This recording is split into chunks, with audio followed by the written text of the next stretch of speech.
Alors bonjour à tous, le petit crash, le petit crash sur les marchés crypto, on va se faire un petit point. Ok, j'ai pas mal de choses à vous dire aujourd'hui. On va partir sur le BTC et on va regarder Ethereum aussi. Bon, comme d'habitude, hein, au premier abord, ce qui va être dit, des fois, si vous venez d'arriver sur cette chaîne que vous débarquez, c'est l'effet crypto-liberté. Au début, on arrive, on trouve le personnage un peu bizarre, il nous dit tout l'inverse de ce que nous dit souvent le mainstream sur YouTube. Bon, ben, c'est comme ça. Soit vous restez et vous prenez le temps de découvrir, soit vous partez de suite. Il vaut mieux fermer la page si vous avez, si vous aimez pas la contrariété, ok? Allez, donc on va parler de ce entre guillemets crash, puisque c'est nuancé, d'accord? Alors, premier truc qui risque de vous énerver, c'est pas un crash, ok? D'un point de vue, alors je m'adresse aux investisseurs, hein, ok? J'ai pas mal de choses à vous dire aujourd'hui, restez, on va faire un état des lieux du marché. Est-ce qu'il faut acheter? Est-ce que c'est le dip? Est-ce que c'est grave ce qui s'est passé, etc. Bon, ok, on y va. D'un point de vue trimestriel, d'un point de vue long terme, est-ce que les deux dernières bougies que vous avez sur le graphique, je me suis mis à logarithmique, ok, on est depuis 2011, est-ce que c'est dramatique?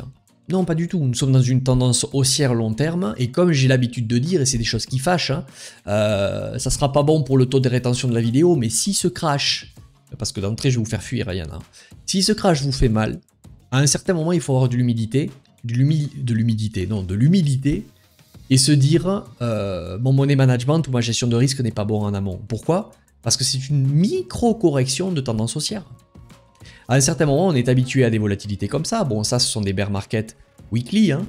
Au final, bear market weekly, monthly, celui-ci, celui qu'on a vécu ici là entre octobre 2021 et le bottom à l'affaire FTX. Mais si vous voulez, dans une tendance haussière de fond comme ça long terme, c'est pas normal qu'on se retrouve en extrême difficulté. Alors, je vais pas vous dire qu'on peut timer tous les dips, tous les tops, c'est pas vrai. Personne va vendre le top parfait, personne achète le dip parfait. Mais par contre, celui qui commence à lâcher prise sur le futur, gérer son money management, ne pas vouloir prendre toute la hausse avec 100% du capital et ne pas vouloir éviter toute la baisse parce que Crypto Pépito va lui dire avec 2-3 indicateurs techniques, de suite ça devient peu confortable. Vous devez être prêt à ce genre de choses. Quand on regarde cette tendance-là, c'est pas maintenant qu'il faut se poser la question à se dire oui mais Benjamin, t'as vu, le conflit, ça se tend dans le monde, la récession peut-être, mais si vous voulez, mais je m'en fous. L'investissement, le trading, c'est être capable de décider dans un environnement incertain. Nous sommes dans un jeu à somme nulle.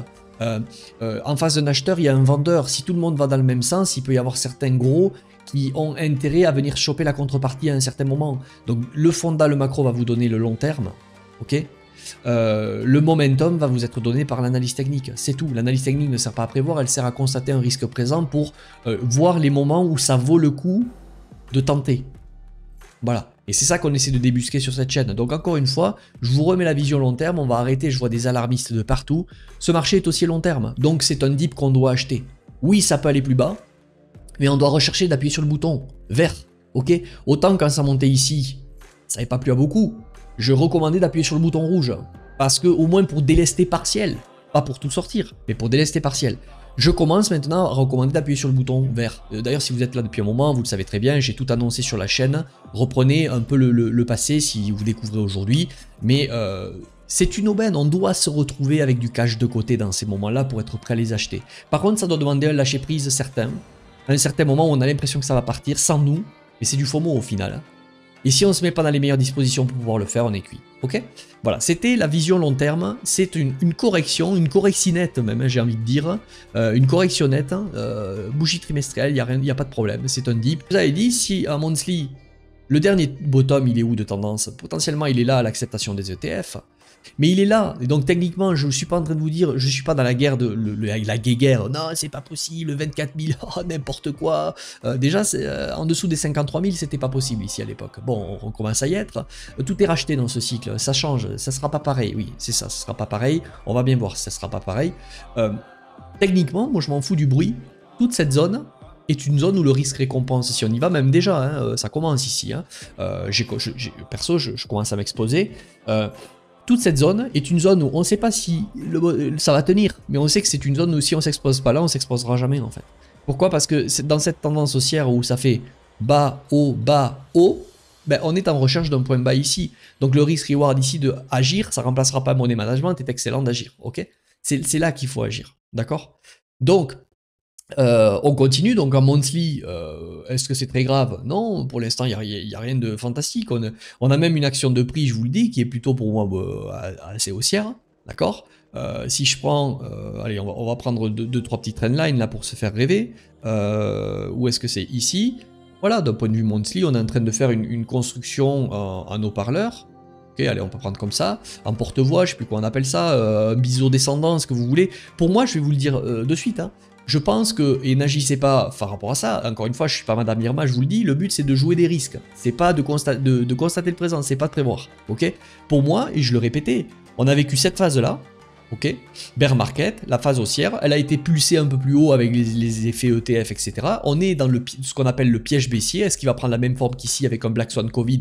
Je n'en sais rien. Est-ce que si vous avez peur de ça, est-ce qu'il vaudrait mieux se mettre dans le plan de le jouer? Oui, garder du cash au cas où ça arrive. Si vous êtes asséché en cash, ben, le moindre rebond, essayez de vous délester proprement, mais venez pas faire chier si ça continue à la hausse. Ensuite, voilà, on est dans cette construction avant potentiellement la suite. Et dans tous les cas, même s'il y en a qui disent « Ah, ça remontera plus maintenant », mais t'as peut-être raison, mais on s'en fout. C'est-à-dire que si, tant que sous tes yeux, l'action du prix reste haussière, et jusqu'à preuve du contraire, elle l'est long terme, ça c'est un petit dip dans une tendance haussière, si tu joues pas la hausse dans une tendance haussière, tu la joueras jamais. Moi, je suis pas dans le déni. Si par contre on commence à voir ça monthly, le rebond, la clôture, je vous dirais ça y est, c'est terminé, on arrête, ok? Et on n'est pas là pour payer et voir s'il va y avoir ça, on est là pour se délester aussi sur la hausse, pour que s'il y a ça, il ne nous reste plus beaucoup engagé. Ou la quantité qu'on a acceptée, d'accord? Donc pour moi, on est dans cette phase ici de construction, c'est ce que je vous tiens comme discours depuis un petit moment, et je pense qu'on aura potentiellement un bottom qui se fera entre l'été et l'automne, mais c'est pas le moment de jouer au Quidditch, de trier des lentilles ou je sais pas quoi, là le moment c'est d'avoir le focus sur le bouton vert maintenant. C'était plus ici, là oui, potentiellement, maintenant oui, ok? Donc on va passer en 2 semaines, on a quand même une quinzaine là qui est pas terrible, ok, c'est pas très beau. Est-ce que c'est haussier, alors c'est haussier long terme, qu'on se comprenne bien, c'est haussier long terme, mais court terme, là, le momentum n'est pas avec nous. Donc, est-ce qu'il faut se précipiter? Faites comme vous voulez, c'est à vous d'avoir votre stratégie. D'ailleurs, si vous n'avez pas de stratégie, petit instant très rapide, j'ai très synthétisé maintenant la chose, donc ça va aller très vite. Vous avez 3 liens ici sur ma page, ok? C'est les 3 liens qui sont utiles que vous retrouverez sous la vidéo, vous trouverez sur la page. C'est très simple maintenant, j'ai un abonnement privé à un canal Telegram, ok? Vous cliquez ici, ça vous amènera sur cette page, ok? Il y en a quelques-uns qui ont rejoint, peut-être une dizaine depuis que je l'ai lancé, là il y a peu. Les gens sont plutôt contents, tout le monde reste pour l'instant. Il y en a même qui passent sur les choses qu'il y a ensuite au-dessus. C'était la porte d'entrée pour voir ce que je proposais, qui est déjà complet, je partage pas mal de choses. Si vous êtes intéressé par le Swing Invest plus complet, vous avez un autre lien qui est Calendly, vous réservez un call et je vous expliquerai de quoi il en est pour accéder à vie à la communauté, avec même des options pour être accompagné en one-one sur les prochains mois. Twitter, rejoignez le Twitter. Je suis plus actif, on était même pas une centaine là il y a une semaine, et là on est passé à 240 je crois. Donc rejoignez, je rigole un peu et je vais un peu envoyer la sauce à la crypto pépito quoi, ok? Bon ça c'est pour ceux qui veulent un peu déconner, mais je partage des analyses techniques sérieuses aussi. Voilà, ok, on reprend. Alors, donc 2 semaines, on se précipite pas, c'est quand même un drop, hein, ce qui se passe là pour l'instant, le momentum n'est pas revenu, on regardera Ishimoku très rapidement tout à l'heure. Si on prend rapidement là ici en 2 semaines d'ailleurs, le RSI, on est sorti d'un état de... Voilà, le RSI, je suis désolé, on a eu un surachat, hop, et on a quand même une divergence baissière qui était actée, qui est arrivée d'ailleurs même, hein, une div baissière qui est arrivée. Le prix n'a pas encore confirmé d'un point de vue quinzaine, mais attention, ok, le momentum là n'est pas avec nous court terme, qu'on se comprenne bien. Hein. Mais est-ce que c'est une zone qu'on doit payer, qu'on doit commencer et on peut avoir déjà commencé sur la mèche basse à payer? Oui, bien sûr. Ok. Ensuite, weekly, cette bougie de la semaine dernière n'est vraiment pas terrible. Je reviens pas sur ce que je vous disais sur cette hausse ici. Pour moi, il y avait eu plein de signes suspects. On remonte. Pourquoi on laisse les gens rentrer à nouveau? Pourquoi le prix stagne et freine ici? Bon, bref, on avait eu aussi une clôture qui m'avait pas plu d'un point de vue weekly à cet endroit-là. Ok, qui nous faisait un end-top, clairement, donc c'est à prendre en compte, même si on s'inscrit dans une tendance haussière, ça pouvait présupposer qu'on pouvait encore venir péter les 53 000. C'était le scénario que je jouais. Ok. Encore une fois, ce n'est pas grave, hein. C'est pas dramatique, c'est juste que, en gros, vous avez la zone long terme avec vous, qu'il faut payer, mais est-ce qu'il faut se précipiter? C'est à vous de voir. C'est ça, est-ce que vous voulez en être quitte à holder peut-être de la perte à venir dans les prochaines semaines, ou est-ce que vous voulez plutôt attendre des confirmations au risque de rater? Voilà. Et après pour ça, dans le Swing Invest, j'ai plein de stratégies claires, nettes, pour que vous soyez conscient de ce que vous faites et que vous puissiez adapter justement ce que je viens de vous dire ici, avec une méthodologie claire, avec une compréhension de la cyclicité claire, et surtout avec une compréhension de la gestion de risque par rapport à la personne que vous êtes, qui est claire. On continue. Court terme, là, en 3 jours, pour l'instant, on peut constater juste qu'on a sauvé cette clôture ici, là. Ok, très bien. C'est quand même baissier. Est-ce qu'il y a des confirmations de relance? Toujours pas. Daily, on a sauvé cette clôture baissière, mais là, attention, comme je dis, on est dans un rebond haussier. Un rebond de momentum baissier daily. Je veux dire, le momentum, il est complètement baissier en daily. On est dans ce canal descendant. Est-ce qu'on va encore faire un truc comme ça? C'est pas impossible, d'accord? Donc attention, pour l'instant, soit vous anticipiez l'achat de cette zone, soit maintenant, vous attendez un peu du développement, ok? Voilà pour le BTC. Qu'est-ce que je pourrais vous dire de plus pour l'instant sur le développement? Bon, mais depuis ces signaux là que je vous avais déjà fait en live, on refera des lives prochainement, mais vous savez, je suis en train de consacrer quand même maintenant du temps et je suis focus. C'est-à-dire que moi, je suis là pour vous dire le message contraire quand ça pue. Et quand par contre, voilà, c'est l'heure de s'y intéresser, à un certain moment, j'ai du boulot, j'ai du pain sur la planche, je m'y intéresse pour moi, j'ai des gens à accompagner, donc je vous dis que le regard est et maintenant, autant avant je vous disais, c'est le moment de s'affoler, non, je vous disais, c'est le moment de se calmer. Là, je vous dis, c'est pas le moment de se dire, ouais, bah écoute, je vais décrocher un peu des cryptos, je verrai plus tard.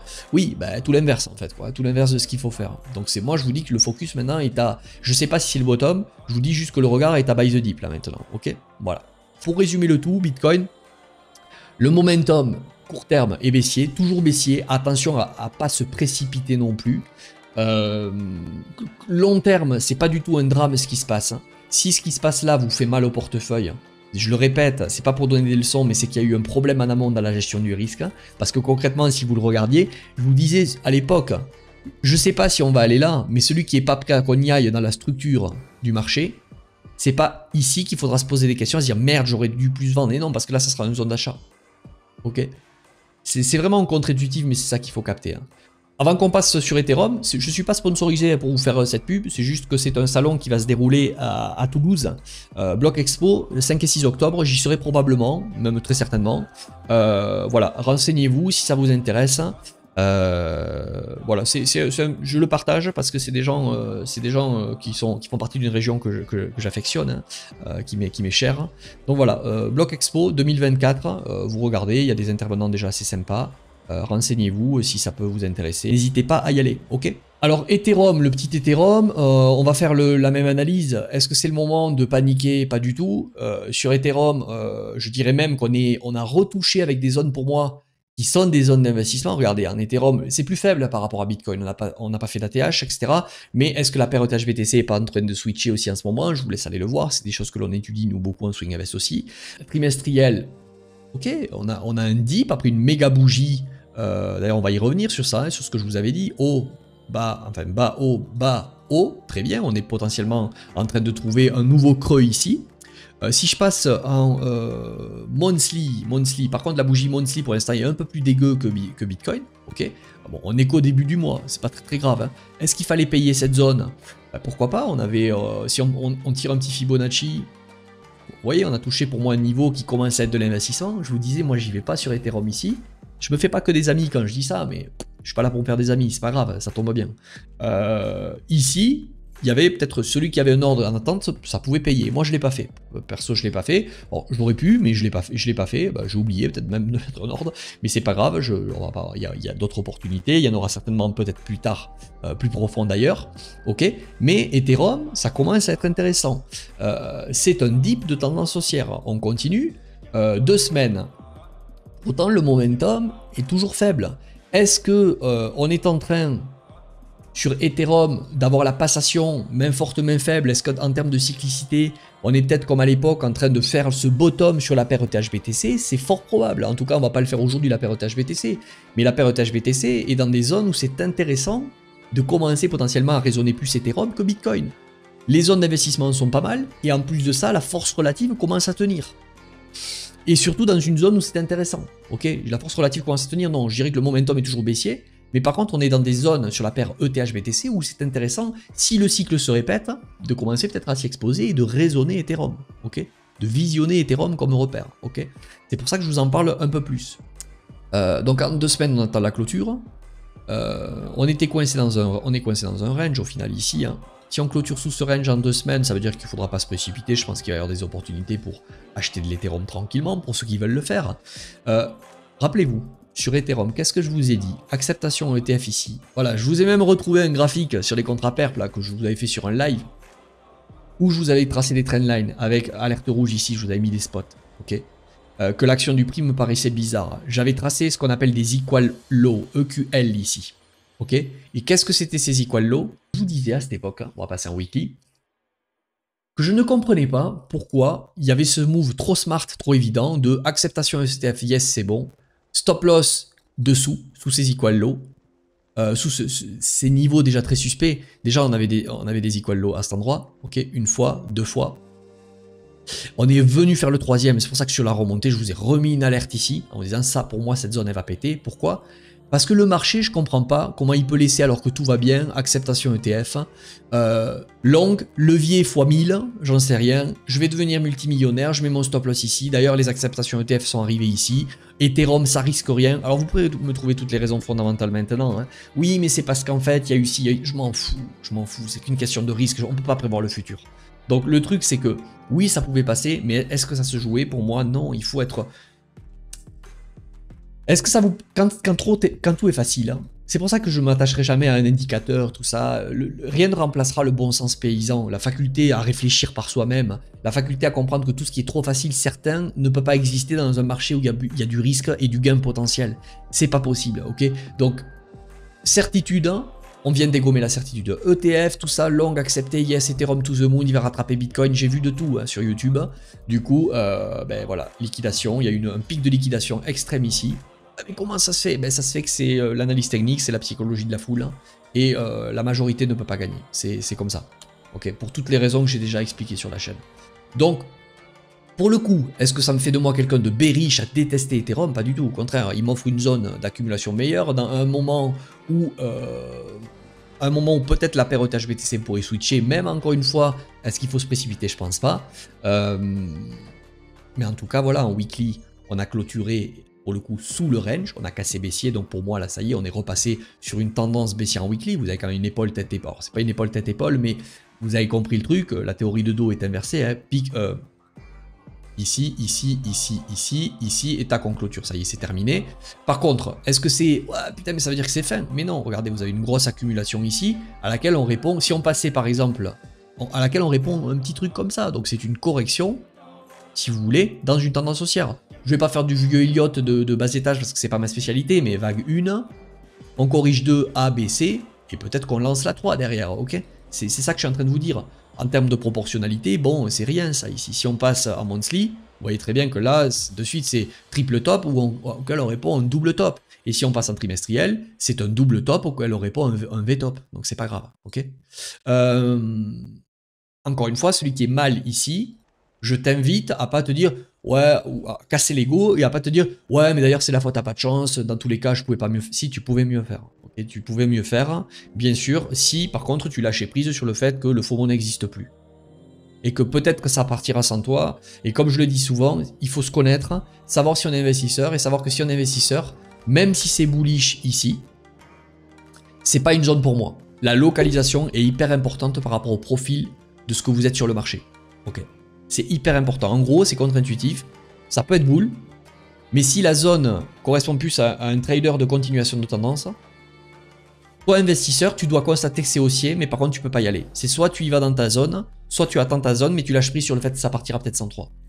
Acheter bien, c'est se mettre dans les meilleures circonstances derrière pour pouvoir au moins pouvoir se permettre de revendre plus tôt que quelqu'un qui a mal acheté qui va forcer le destin. Voilà, j'espère que la vidéo vous aura plu. N'hésitez pas à liker, partager, commenter la vidéo, partagez sur les réseaux sociaux, rejoignez-nous sur Twitter, et voilà, c'était un peu long, mais j'espère que vous aurez apprécié. Bonne journée à tous, et à bientôt, bye bye.